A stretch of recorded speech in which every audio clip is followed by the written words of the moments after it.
What if I told you that the United States still has colonies? We don't call them colonies anymore. Instead, we use words like unincorporated territories or commonwealths. But let's be clear, these are places where millions of people live under US rule without the same rights as the rest of America. And one of the most striking examples of this is Puerto Rico. On the surface, Puerto Rico is paradise. Lush landscapes, vibrant culture, a magnet for tourists seeking sun and sand. But beneath this beauty lies a harsh reality. This island, home to over 3 million US citizens, exists in a limbo. But how did Puerto Rico become a US territory? And what part of this history has the US government been hiding from you? In this video, you will learn how Puerto Rico became a US territory, what life was like for Puerto Ricans during the early half of the 20th century, and the dark history of American colonialism that has been kept hidden. Before we get started, make sure to subscribe to the channel and leave a comment down below on what you'd like to see next.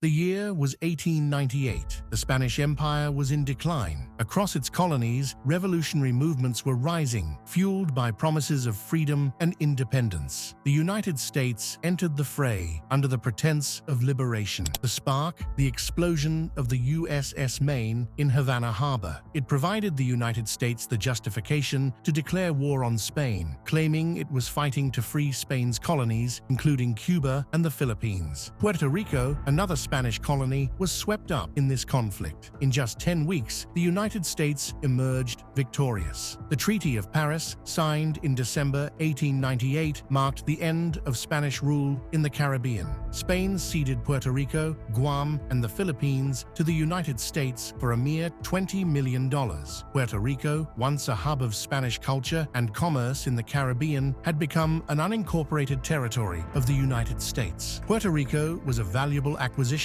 for the United States. Its fertile soil made it perfect for growing cash crops like sugar, coffee, and tobacco. Its strategic location in the Caribbean positioned it as a key military outpost to protect U.S. trade routes. But this so-called freedom from Spanish rule quickly became a nightmare for Puerto Ricans. Puerto Rico wasn't liberated from the Spanish. It was simply handed off from one superpower to another. One day, Puerto Rico belonged to Spain. The next, it was transferred to the United States in a quiet ceremony. No vote, no consultation with the people who called this island home. And just like that, Puerto Rico became a pawn in a global game of power. The US government saw the island as more than just land. It was a resource, a sugar gold mine, and a strategic military base to exploit.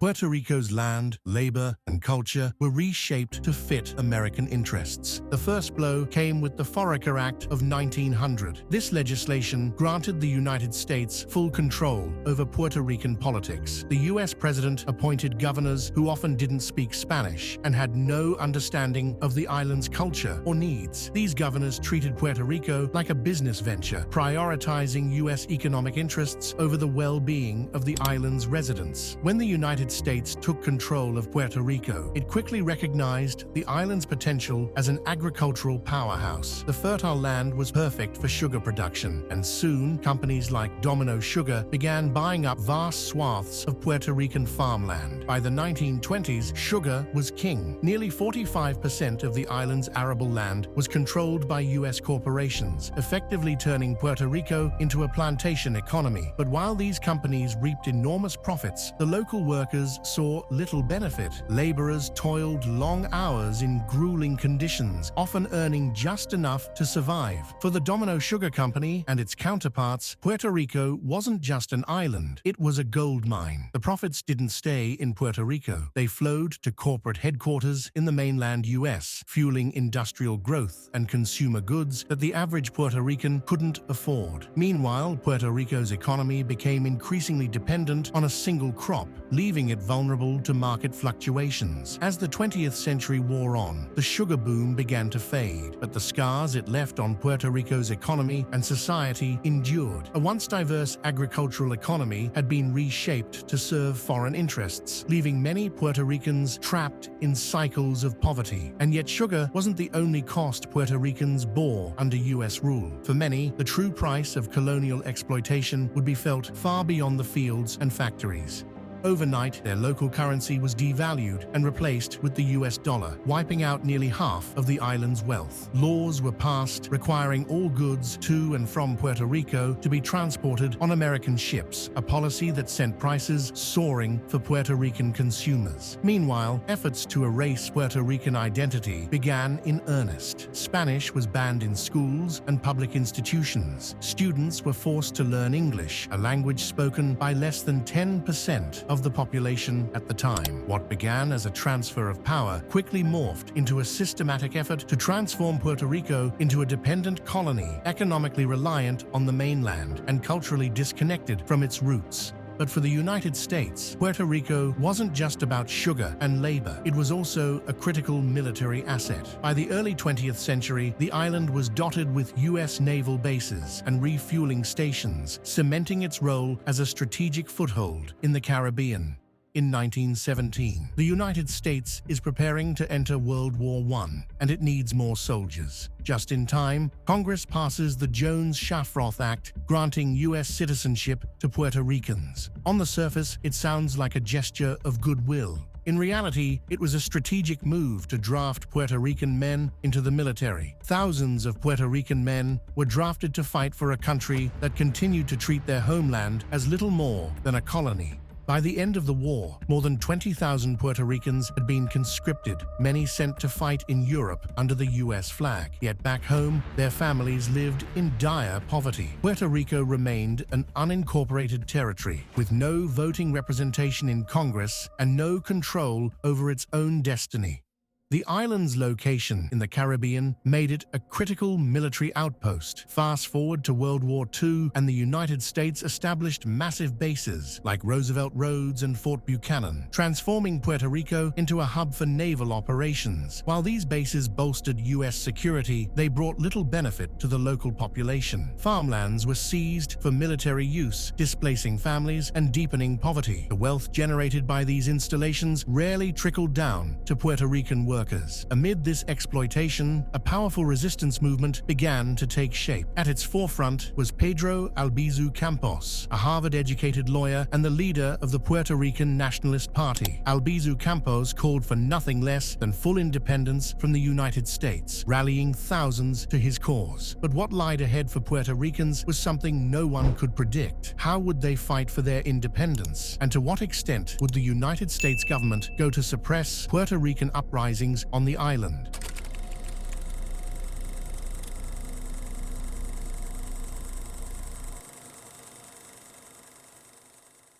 Pedro Albizu Campos was born on September 12, 1891, in the vibrant town of Ponce, Puerto Rico. The son of Juana Campos and Alejandro Albizu, he grew up in modest circumstances, shaped by the rich culture and turbulent politics of his homeland. Though his father, a wealthy landowner, was absent from much of his life, Pedro inherited a deep sense of pride from his mother, a hard-working woman of African and Taino descent. Albizu's brilliance was evident from a young age. Excelling in his studies, he earned a scholarship to attend the University of Vermont and later Harvard University, where he studied law and chemical engineering. While at Harvard, Albizu's worldview expanded. Surrounded by discussions of freedom and self-determination, he became acutely aware of Puerto Rico's colonial plight under U.S. rule. This realization would forever alter the course of his life. Returning to Puerto Rico, Albizu became a pivotal leader in the island's struggle for independence. As head of the Puerto Rican Nationalist Party, he championed the belief that Puerto Ricans should control their destiny, free from foreign domination. His fiery speeches and unyielding vision inspired thousands to take up the cause.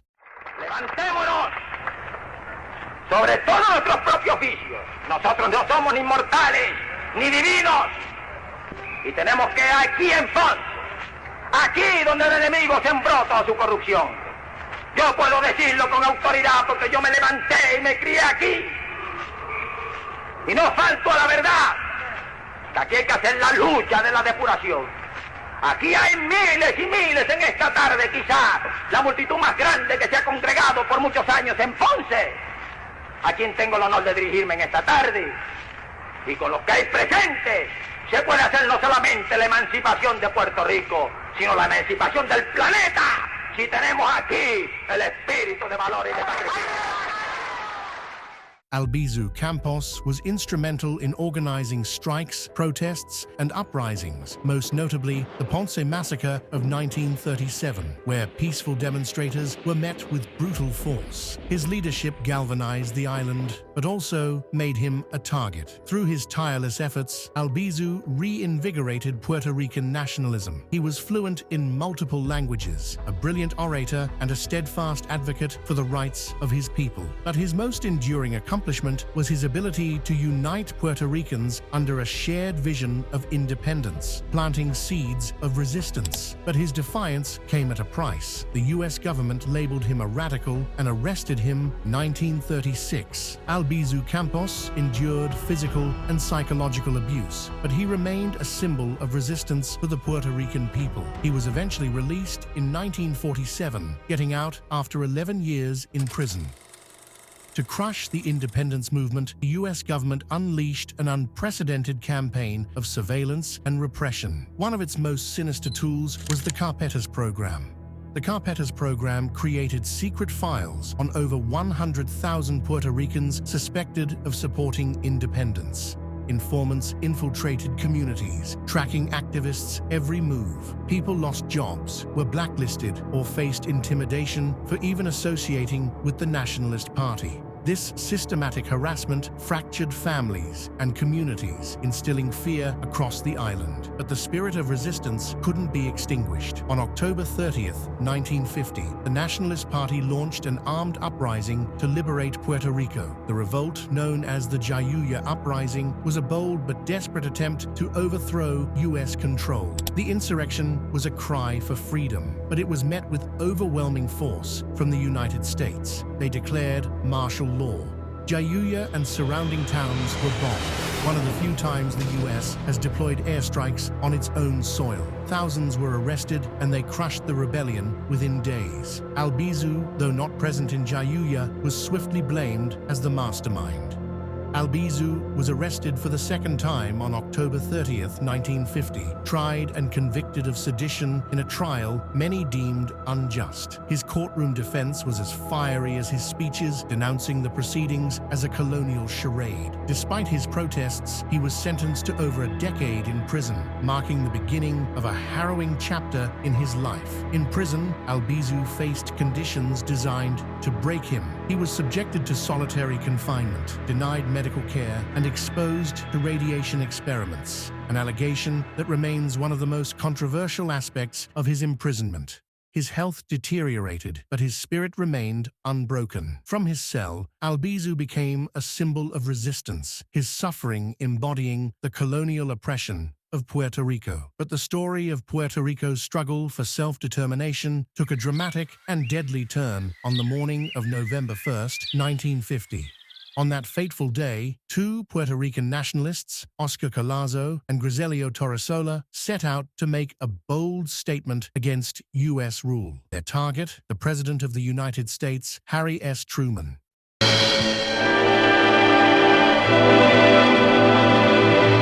A nationalist uprising in American Puerto Rico in the West Indies is linked with the attempt on President Truman's life.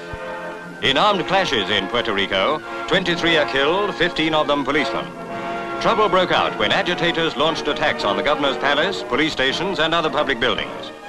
Though the island has virtual self-government, hotheads want to sever all connection with America. Here in Washington, two of them attempted to assassinate President Truman in Blair House, where he is staying during repairs to the White House. Approaching from opposite directions, they opened fire on the police guards. The president's doctor hurries to attend two wounded guards, one of whom has since died. While traces are removed, the FBI rounds up suspects, among them Mrs. Collazo, wife of the surviving gunman.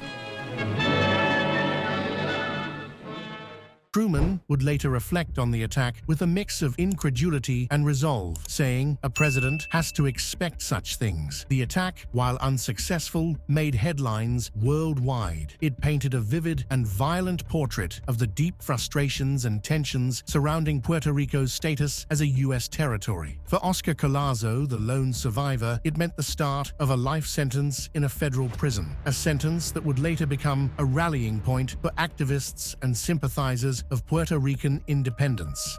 As Puerto Rico's plight gained international attention, pressure mounted for Albizu's release. In 1956, Albizu suffered a stroke in prison and was transferred to San Juan's Presbyterian Hospital under police guard. On November 15, 1964, on the brink of death, Pedro Albizu Campos was pardoned by Governor Luis Muñoz Marin. Albizu emerged frail, his body ravaged by years of mistreatment. He died on April 21, 1965. More than 75,000 Puerto Ricans were part of a procession that accompanied his body for burial in the old San Juan Cemetery. With the death of Puerto Rico's most influential leader, decades of fighting would ensue on the island. Fast forward to modern day, and Puerto Ricans find themselves dealing with the echoes of the past. From the lush sugarcane fields exploited for profit to the harsh realities of U.S. military control, Puerto Rico's story under American rule is one of resilience amidst exploitation. We've seen how the island's fertile lands became a battleground for corporate greed, while Puerto Rican workers struggled to survive. We explored the economic devastation caused by policies designed to benefit the mainland, leaving Puerto Ricans trapped in cycles of poverty.